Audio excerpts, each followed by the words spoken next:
Jayo Radha Madhava Kunja Vihari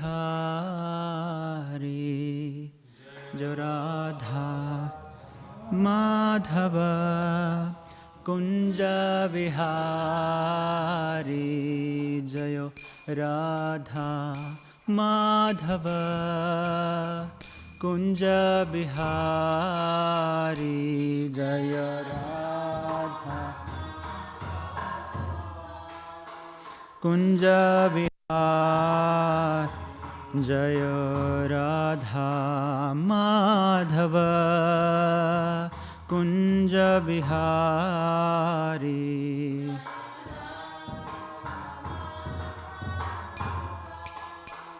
Kunja Vihari Jaya Gopijana Vallabha Girivaradhari Jaya Gopijana Vallabha Girivaradhari Jaya Radha Madhava Kunja Vihari Jaya Radha Madhava Kunja Vihari Jaya Gopijana Vallabha Girivaradhari Jaya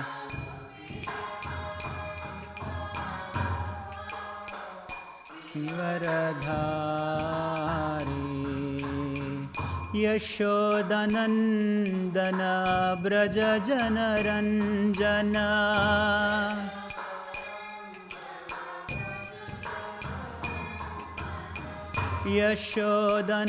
Yashodanandana Braja Janaranjana Yashodanandana Braja Janaranjana Yamuna Tira Banachari Yamuna Tira Banachari Yamuna Tira Banachari Banachari Jayo Radha Madhava Kunja Vihari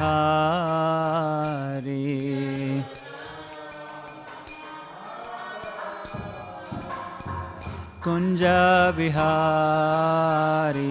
Jaya Gopijana Vallabha Girivaradhari Jaya Gopijana Vallabha Girivaradhari Yashodanandana Braja Janaranjana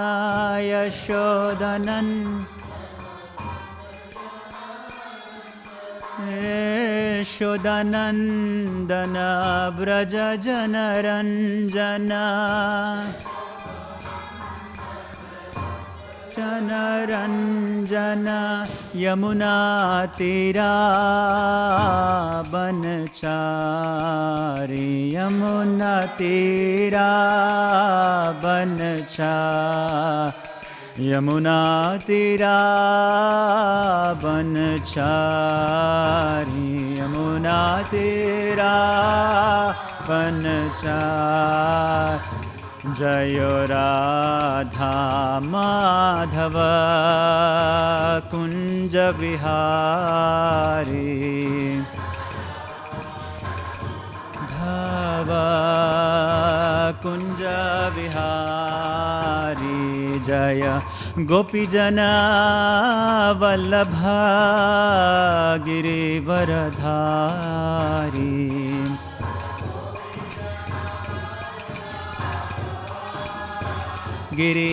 Girivardhari यशोदनन्दन Braj जनरञ्जन यशोदनन Braj जनरञ्जन यशोदनन्दन Braj जनरञ्जन यशोदनन्दन Braj जनरञ्जन Yamuna Tirah बनचारी Yamuna Tirah बनचारी Yamuna Tirah बनचारी बनचारी Hare Krishna Krishna Krishna Hare Hare Hare Ram Ram Ram Hare Hare Hare Krishna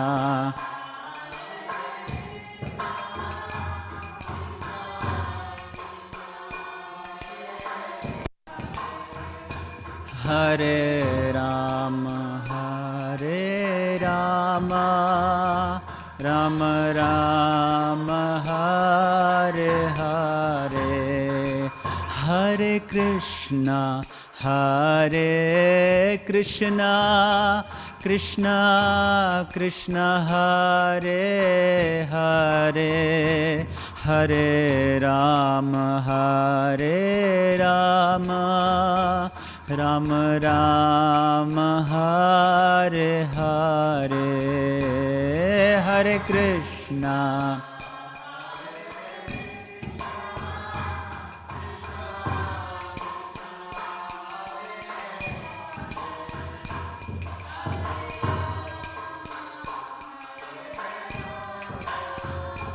Ram Ram Hare Hare Hare Krishna Krishna Krishna Hare Hare Hare Ram Ram Ram Hare Hare Hare Krishna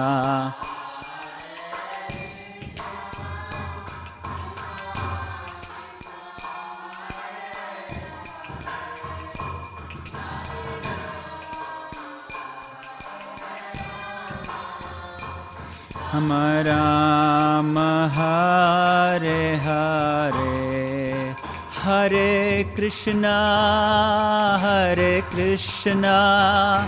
Krishna Krishna Hare Hare Hare Ram Ram Ram Hare Hare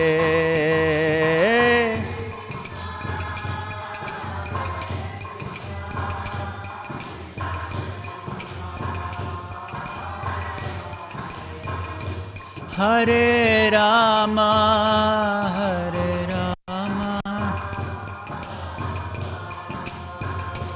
Hare Hare Hare Krishna Krishna Krishna Hare Hare Hare Ram Ram Ram Hare Hare Hare Krishna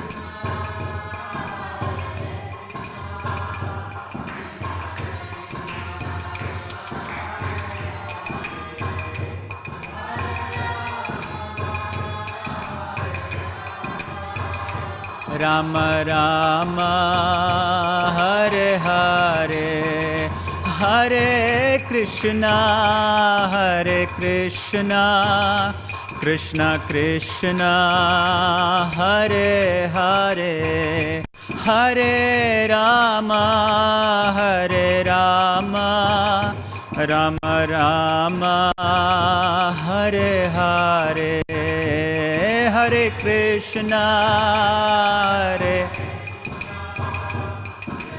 Krishna, Hare Hare, Hare Rama, Hare Rama, Rama Rama, Hare Hare.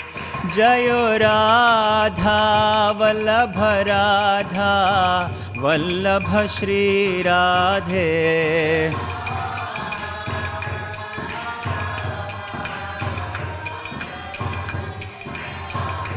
Jayo Jagannatha, Jayo Jagannatha, Jayo Baladeva, Jayo Subhadra.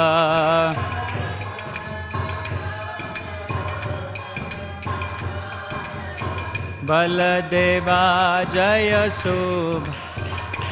Jayo Gauranitai, Gauranitai, Gauranitai, Jayo Gauranitai, Jaya Gauranitai, Jaya Gauranitai, Jaya Gauran. Jayo Jayo Prabhupada, Prabhupada, Prabhupada, Jayo Jaya Prabhupada, Jaya Jaya Prabhupada, Prabhupada, Jaya Jaya Prabhupada.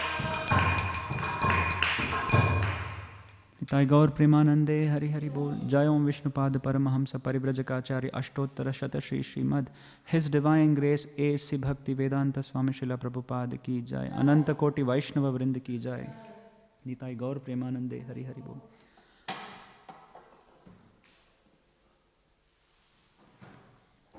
Om Namo Bhagavate Vasudevaya.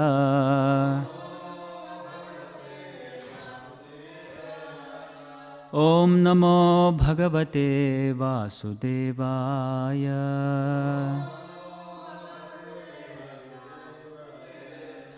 Om Namo Bhagavate Vasudevaya. Reading from Śrīmad Bhāgavatam, Canto 4, Chapter 29, verse number 32. Dukkheshva ekatarenapi Daiva bhutatma hetushu Jivasya na vyavachhedaha Syachet tattat pratikriya. Dukkheshva ekatarenapi Daiva bhutatma hetushu Jivasya na vyavachhedaha Syachet tattat pratikriya. Dukkheshva ekatarenapi Daiva bhutatma hetushu Jivasya na vyavachhedaha Syachet tattat pratikriya.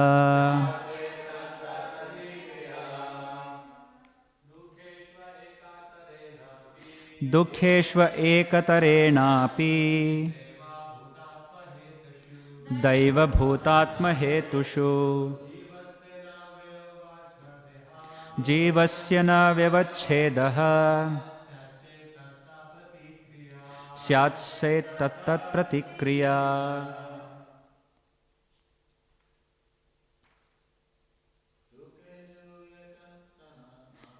Dukkheshva ekatarenapi Daiva bhutatma hetushu Jivasya na vyavachhedah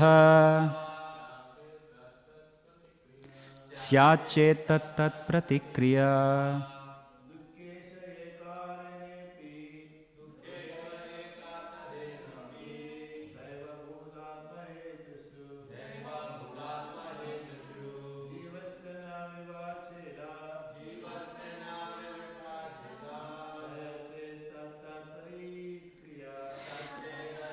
Pratikriya. Mataji's. Dukkheshva ekatarenapi Daiva bhutatma hetushu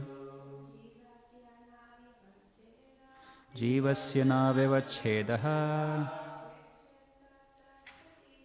Syachet tat tat pratikriya.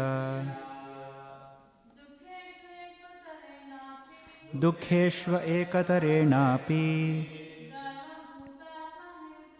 Daiva bhutatma hetushu Jivasya na vyavachhedah Syachet tat tat pratikriya. Dukkheshu, in the matter of distresses, ekatarena, from one kind, api, even, daiva, providence, bhuta, other living entities, atma, the body and the mind, hetushu, on account of, jivasya, of the living entity, na, never, vyavachhedah, stopping, syat, is possible, chet, although, tat, of those miseries, pratikriya, counteraction. Translation and purport by His Divine Grace A.C. Bhaktivedanta Swami Srila Prabhupada ki jai. Translation. The living entities are trying to counteract different miserable conditions pertaining to providence, other living entities, or the body and mind. Still, they must remain conditioned by the laws of nature despite all attempts to counter these laws. Purport. Just as a dog wanders here and there for a piece of bread or punishment, the living entity perpetually wanders about trying to be happy and planning in so many ways to counteract material misery. This is called struggle for existence. We can actually see in our daily lives how we are forced to make plans to drive away miserable conditions. To get rid of one miserable condition, we have to put ourselves in another kind of miserable condition. A poor man suffers for want of money, but if he wants to become rich, he has to struggle in so many ways. Actually, that is not a valid counteracting process, but a snare of the illusory energy.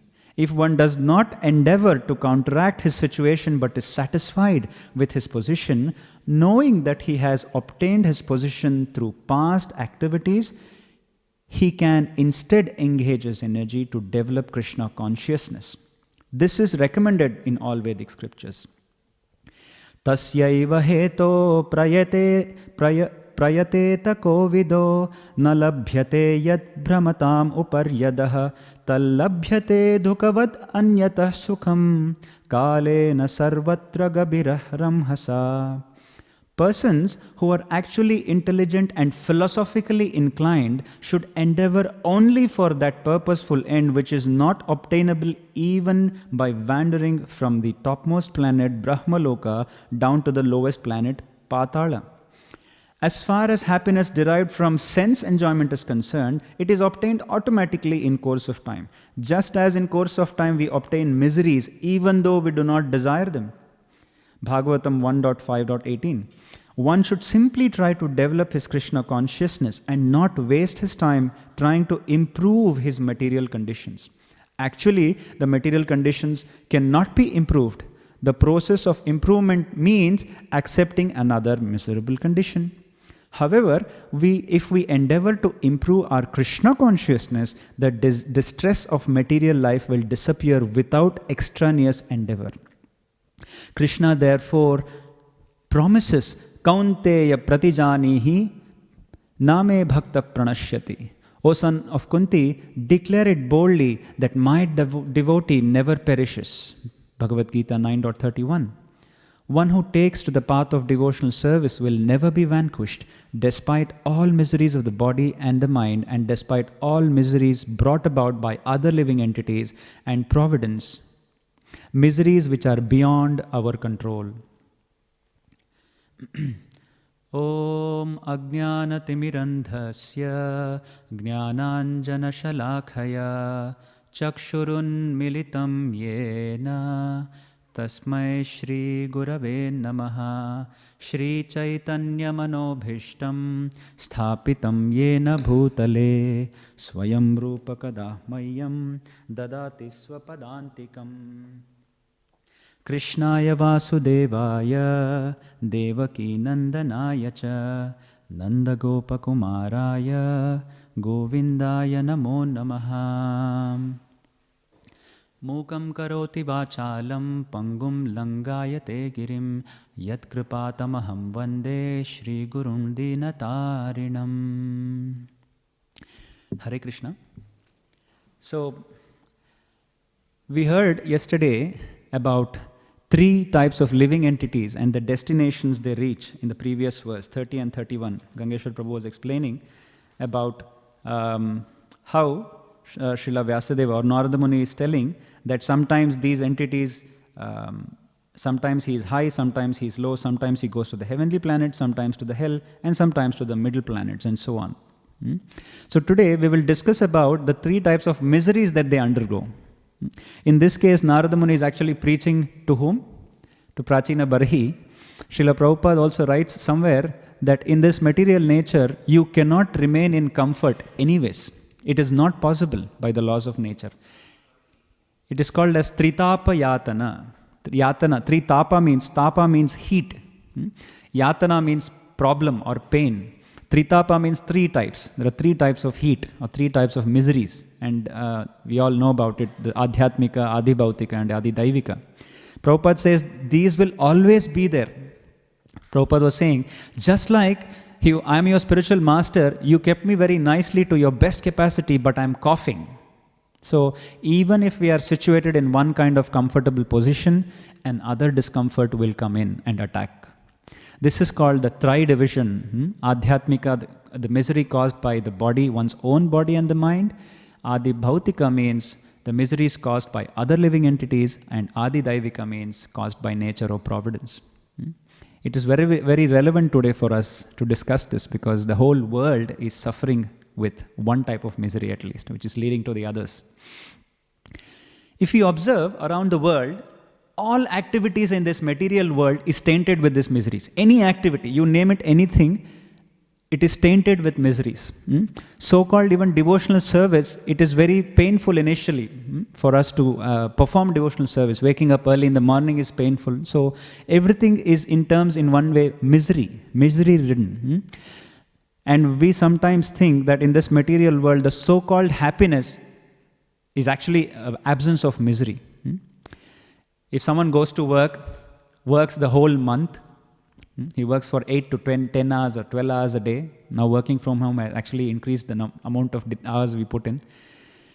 He works day and night so hard, and then finally he is very satisfied to see that money ticking in his bank account. His app will say, your bank balance is ting. Say, wow, I'm so happy now. For that little pleasure of bank account or bank balance, he works so hard and he actually forgets that he has actually put so much effort to see that update on the app. That is all, but that little thing is bringing him so much satisfaction. So this is actually a work of illusion, which is actually trying to tell us that, which is actually trying to deceive us that, yes, you're very happy now. Now that you have some money in your account, you're very happy. In this world, there's always a give and take. If you want to buy something, you have to give something. There's no free things here. Nothing is achieved without losing something. We have to lose something to get something. Either you have to lose time or effort. There is always a price tag attached. Nothing in this world comes free, except Prasadam in the ISKCON temple, which has also been snatched away by the Covid-Asura demon. There's a demon now going around in the world called Covid-Asura. Now, if you have to think, how did we get here in the first place? Why did we end up with a miserable place like this? Now, just like if you see certain rogues want to enjoy alone, what do? They run in the dark of the night and they'll say, we want to find a place where we can enjoy, where the cops cannot catch us. Just like, when the cops are catching people in the lockdown phase. They want to go and hide themselves. So they run in the dark and they find a big castle. This castle has a big door and a big lock in it. And they think, wow, this is the place. Let us get into this castle and then we will be free to do whatever we want. And then they go in, looking at the door and the lock, thinking that they will be safe inside, they get into the castle. But they don't realize that this is a magical castle. In the same way, we thought getting into this material world, we can enjoy. We thought, oh, this is like a Durga. Durga is the caretaker of it. It has such vast boundaries, so I can enjoy to my maximum limit. Nobody can interfere in my pleasure. So we enter this castle, but as soon as we enter, we are bereft of the rules. There is a rule in the castle that to get that little pleasure, you have to work hard. But then we somehow get convinced, that's okay, we can work hard, but as long as we are free here, free to enjoy what we want, we don't mind putting in some extra amount of pleasure. So in one sense, the thieves or the rogues lock themselves into a prison.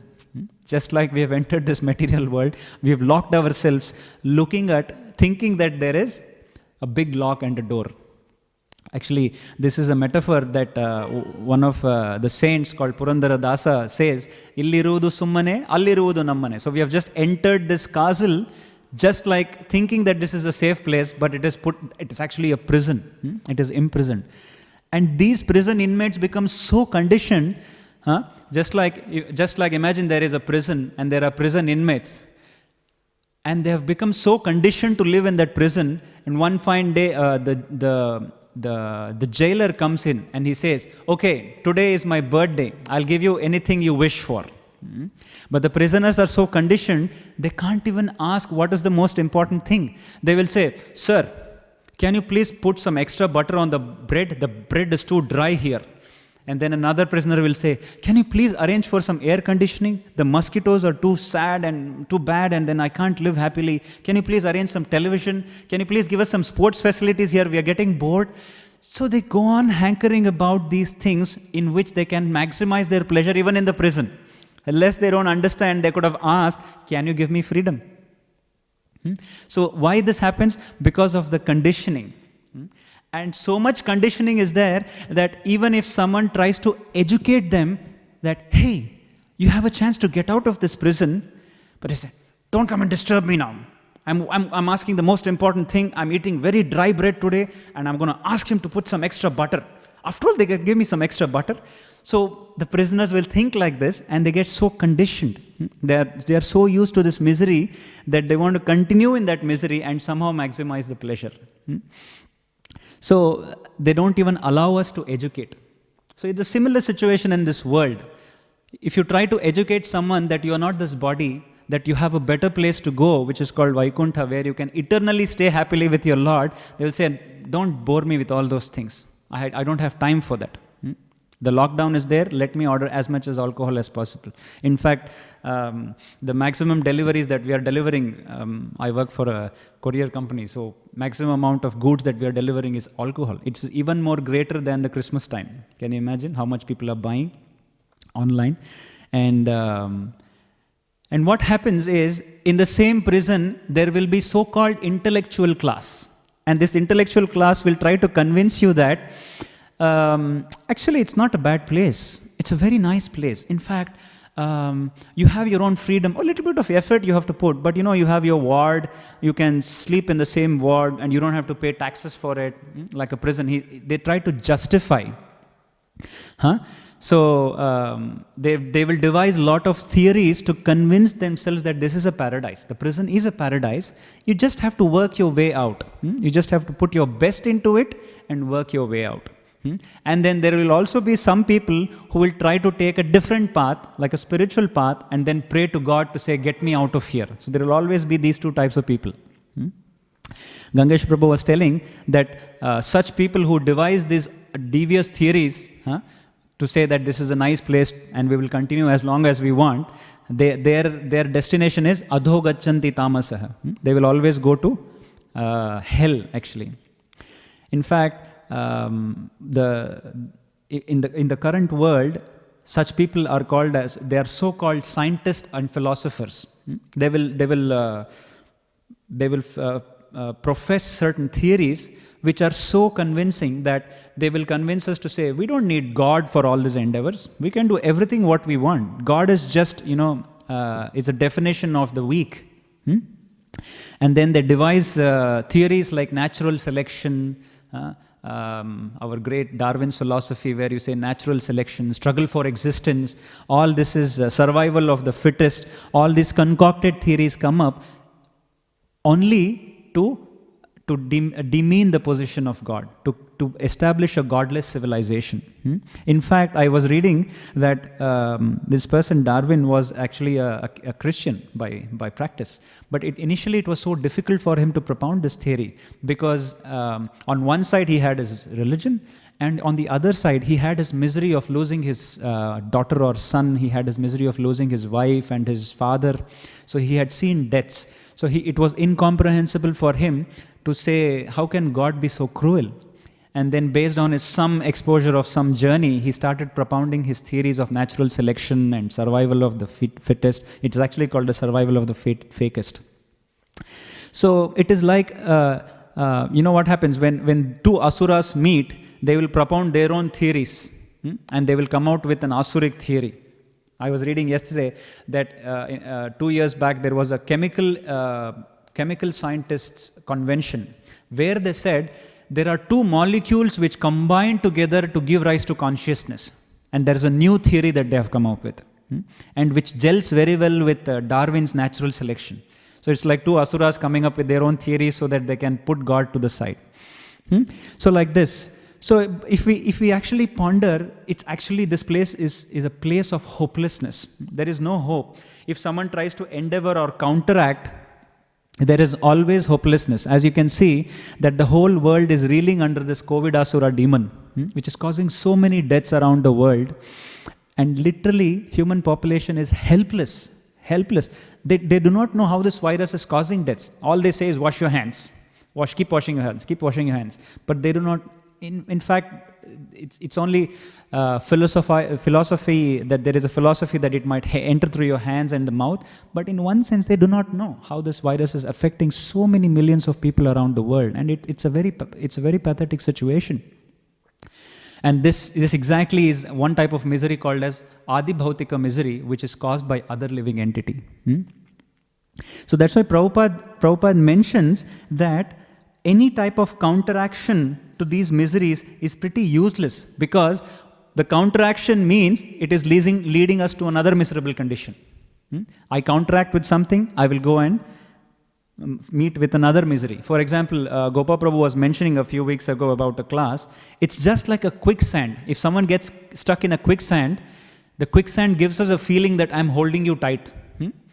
But then if I want to make myself free, and if I free myself from the struggle, if I struggle, the quicksand will pull us more. So every struggle to counteract my situation will put me more into misery. So Prabhupada says this type of counteraction is useless. So that is why no matter what a rich man or a poor man can go and work hard to amass wealth. He can go on accumulating wealth to say, one day I will become rich and at last I will be happy. And similarly, the rich will think, I will make all arrangements so that my wealth will not be lost, so that I can continue perpetually to enjoy like this. But no matter what they do, eventually at the time of death, everything will be snapped off. So it's a very hopeless situation in that sense. But why is this happening? The scriptures unanimously declare that the reason for this misery, the root cause of this reason is one, and that is a bodily identification. That we all identify with our body. That is the root cause of all these sufferings. Because of this bodily attachment, janasya mohoyam aham mameti, one becomes bereft of spiritual direction. It says, to the degree we are attached to the idea that I am the body, to the degree that I am attached to the idea that I am the body, to that degree my knowledge becomes covered that I am a spirit.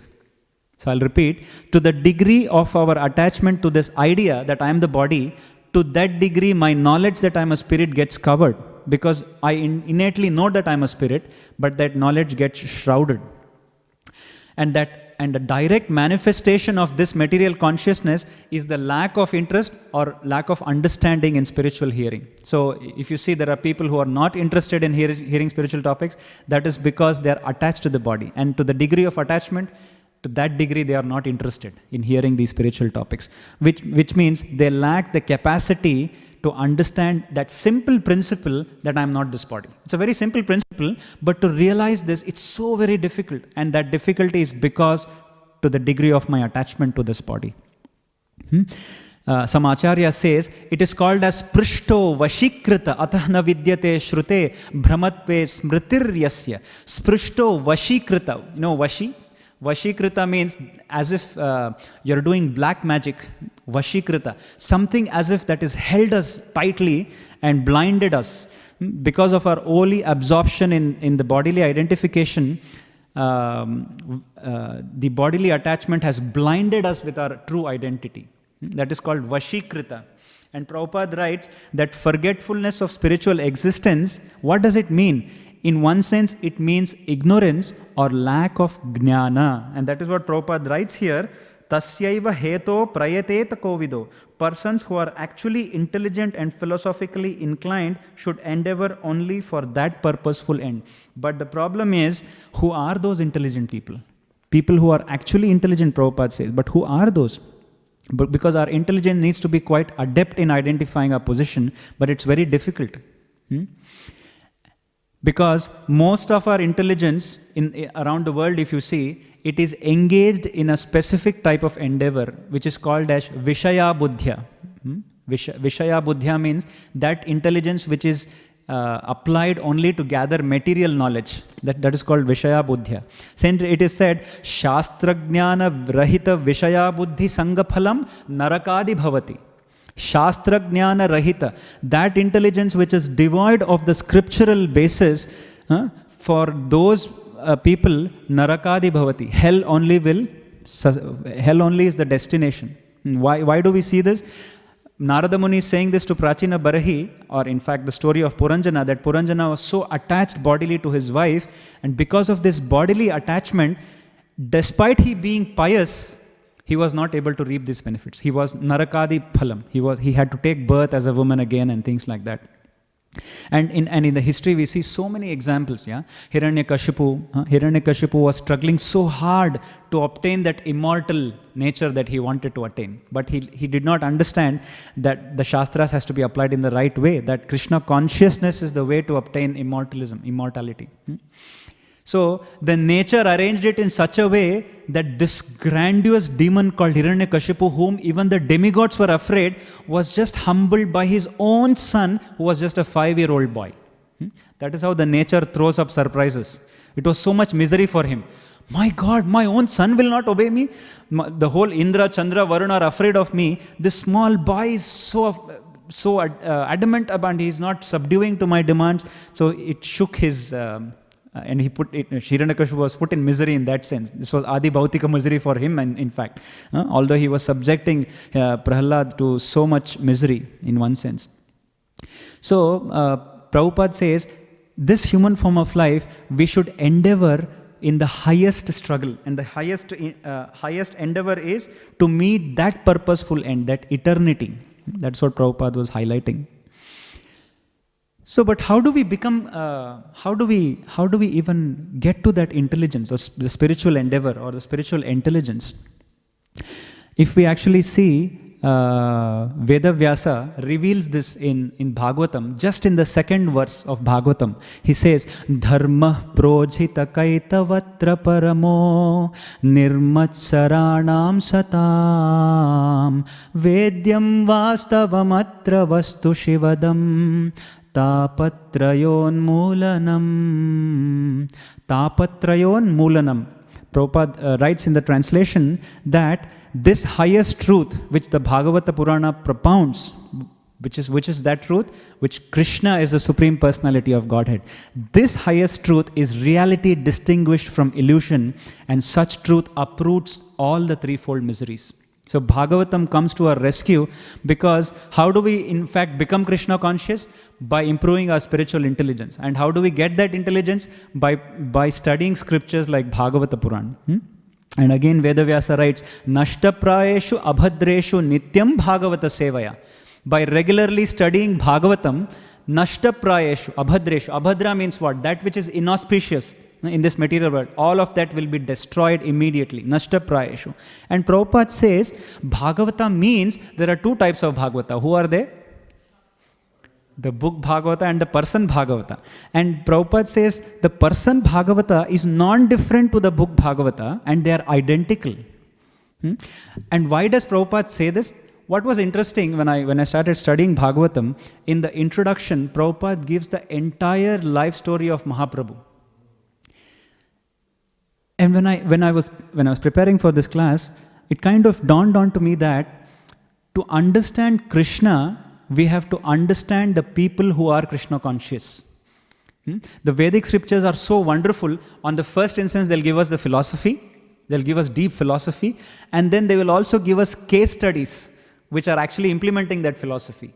Like for example, we have Bhagavad Gita is the philosophy of God, which God tells us this is how you have to lead your life. And then if you want to know who is God and his pastimes, there is Śrīmad Bhāgavatam. And if you want to know how Bhagavatam should be studied and applied in our personal life, there is Chaitanya Charitamrita. So that is why we have to understand Chaitanya Mahaprabhu's glorious pastimes. And to understand how he understood Bhagavatam, we have Chaitanya Charitamrita. And that is why it is important to understand the book Bhagavata along with the person Bhagavata. So it's an amazing combination. It is called Purna Rasa Swadhanam. Purna Rasa means complete, all-rounded enjoyment of the rasa, or understanding of the theology or philosophy in a complete rounded way. So you understand the philosophy and you understand the person who has understood it and how they lead their lives. So this brings us today to a special day, because it's the disappearance day of Srila Vrindavan Das Thakur. So Vrindavan Das Thakur, it is explained in the Chaitanya Charitamrita. Krishnaraj Kaviraj Goswami reveals Vrindavan Das Thakur in the Adi Lila 8th chapter from verse 28 onwards. It is said that Vrindavan Das Thakur was actually a Kali Yuga incarnation of Vedavyasa. He was the Avesh avatar of Vedavyasa with Dvijivas. They say sometimes two jivas enter into one as Avesha. So Vedavyasa and Kusumapida, who was Krishna's friend, also entered into Vrindavan Das Thakur, Srila Vrindavan Das Thakur. Vedasyo ya evasid daso Vrindavanadhuna sakha yah Kusumapidaha karyatastam samavishat. Samavishat means two jivas entering into one. Just like Vedavyasa described the Krishna Leela in Śrīmad Bhāgavatam, Srila Vrindavan Das Thakur explained the Leela of Chaitanya Mahaprabhu in his Chaitanya Mangal, or Chaitanya Bhagavat it is called as. So Vrindavan Das Thakur was born to a very devout mother whose name was Narayani. His father was called as Vaikuntanatha Vipra. They originally came from Silhet. That is the place where they came from. And Narayani was the daughter of Srivas Pandit's elder brother. Why it is important? Because in Krishna Leela, there was a lady called Kilimbika who used to eat Krishna's remnants, who was the younger sister of Krishna's nurse Ambika. And the same Kilimbika is appeared here in the pastimes of Chaitanya Mahaprabhu as Narayani Mataji. And then Narayani was the mother for Srila Vrindavan Das Thakur. And Narayani had obtained Gaurasundara's mercy when she was just a 4-year-old child, when Gaurasundara was, when Gauranga Mahaprabhu was displaying his pastimes in Srivas Angan, in Srivas Pandit's courtyard. So Vrindavan Das Thakur actually was an initiated disciple of Lord Nityananda. So that is how he got blessings from Lord Nityananda to write Chaitanya Mangala or Chaitanya Bhagavat, which is called as. Because Lochan Das Thakur also published another book called Chaitanya Mangala. Vrindavan Das Thakur's book, which was Chaitanya Mangala, was called as Chaitanya Mangala before, came to be known as Chaitanya Bhagavat now. Vrindavan Das Thakur was so impressed with the pastimes of Chaitanya Mahaprabhu, he explains his Balya Leela and his time that he spends in Jagannath Puri, and the time when he spends as a teenager, starting the Sankirtan movement. So all this is there, but Krishnaraj Kaviraj Goswami says, for some reason, he did not elaborate Chaitanya Mahaprabhu's pastimes in detail. And for that reason, lot of Brajvasis requested Kaviraj Goswami to write in some more detail. So we see this time and again in the scriptures. What Valmiki explained in Ramayana, Vedavyasa doesn't try to repeat that in his scriptures. So like this, two acharyas write two kritis, they are not repetitive. They actually augment each other. In the same way, Chaitanya Bhagavat augments Chaitanya Charitamrita. In fact, it is said that in the Chaitanya Charitamrita, Kaviraj Goswami writes that one who reads Chaitanya Mangala, even if he is a Pashandi Yavana, one who is a Mlecha or a Yavana or a very low class person, even he can become a great devotee. And it is said that Prabhupada was meditating on this particular verse when he was traveling on the Jaladuta. Because although he was carrying Bhagavatam, but in fact he had kept the Chaitanya Charitamrita very close to him. Because he was saying, oh, you are saying that if I become or read Chaitanya Mangala or Chaitanya Charitamrita, I can make even Mlechas and Yavanas devotees or come and follow Vedic culture, Vedic civilization. So Prabhupada was meditating on this particular instance where one who meditates on the glories of Chaitanya Mahaprabhu can at once become a devotee.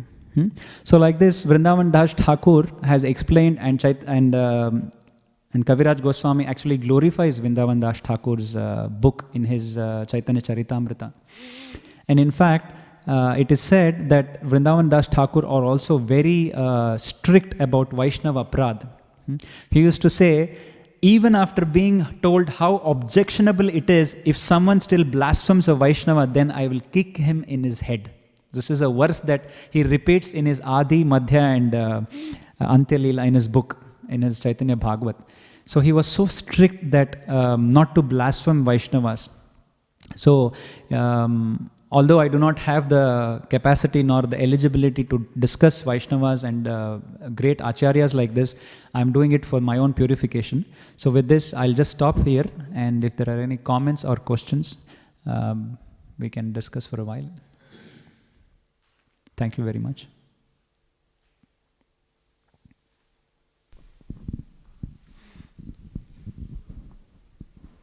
Thanks for the nice class. And when you were referring to the prison house and the intellectuals in the prison house, they're so-called intellectuals, isn't it? Yes. Not real intellectual, because Brahmanas are the actual. Yep. If you see in the few verses before, we were reading something called, in the third verse in the same chapter, if you go to the third verse, there is something called as material intelligence that we discussed about. And and these people are those who dwell on their material intelligence. So we are talking of so-called intellectuals who think they are intelligent, but they are Vishaya Buddhi. Their intelligence will only cause them more misery. It will not give them a highest end in that sense.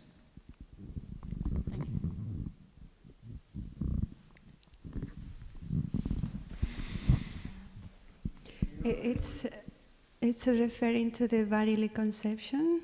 Yes, Mataji. As a main cause of conditioning. How can we overcome that bodily conception in a more effective way? Because we understand through the Shastras, we hear every day. But still, even our interactions among devotees is based on bodily conception. Yeah. So our differences and even services things. So how we can do it in a practical and effective way. Okay. How we can overcome the bodily attachment in a practical and in an effective way. Actually, Prabhupada writes that in this purport itself, in this verse. Prabhupada says, so for anything in this material creation, we have to do something called as cheshtha. Cheshtha means an activity or an endeavor. Prabhupada says the best type of endeavor that we have to do in this material creation is to become Krishna conscious. And there are if you see, there are two things that is available for us jivas. One is the facilities and one is the impetus. The facilities are there for us to become Krishna conscious, the deity worship, our chanting, our spiritual activities. So when we take advantage of these facilities available for us, the process itself tries to elevate us out of our bodily conception. But when we are not adept in it, then Krishna provides us an impetus in the form of threefold miseries. So Krishna has these two things for devotees, for everyone in that sense. He's got the facility and the impetus. We take up facilities to come out of a bodily attachment and become Krishna conscious. If we get slackened, then there is an impetus in terms of misery to understand you are not this body. That's why in the Bhagavatam it is said, the body also is one form of a guru. Because when we are young, we will not realize that, because when we are young, the mentality is, I will think, I'm in control of this body. But when the body starts aging, that is when the body tries to teach me that actually I'm not in control. I want to do so many things, but the body doesn't respond. So in that sense, the impetus is, the threefold miseries are an impetus. But what I also have understood is, Krishna doesn't want us to become very perfect in becoming out-of-body consciousness.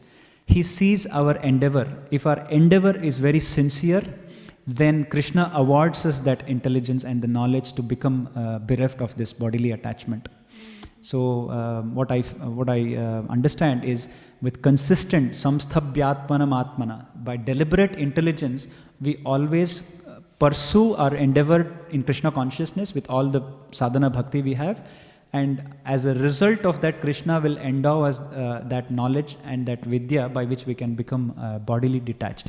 We are talking about a gradual process, and understanding also the Varnashram Dharma. It's also based on bodily conception. And yes. It's a system of organization, and it's created by Krishna. Yes. So the Varnashrama Dharma is created according to a bodily conception, but it is geared towards a spiritual emancipation. If you see, there is a system that is required because we are all embodied. This nature, this world is a world of embodied souls. We are all embodied in one sense. So we need a way out. So to have a way out, the Varnashrama system is established, but the goal of a Varnashrama system is spiritual emancipation. So the whole system is geared towards it. So there is a system in place, but the goal is to get out of it. Just like when a child is admitted to a school, the goal is not for him to stay in the school. The goal is for him to get out of the school. So we send a child to a school to get out of the school. So Varnashrama, we get into Varnashrama to get out of Varnashrama to get liberated. So like that. And that's the difference between Devi Varnashram Dharma and Varnashram Dharma. Yep. Thank you. Thank you, Mataji.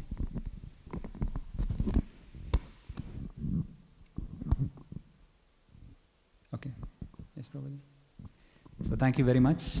Grantraj Śrīmad Bhāgavatam ki Jai, Srila Prabhupada ki Jai, Nitai Gaur Premanande, Hari Hari Bol.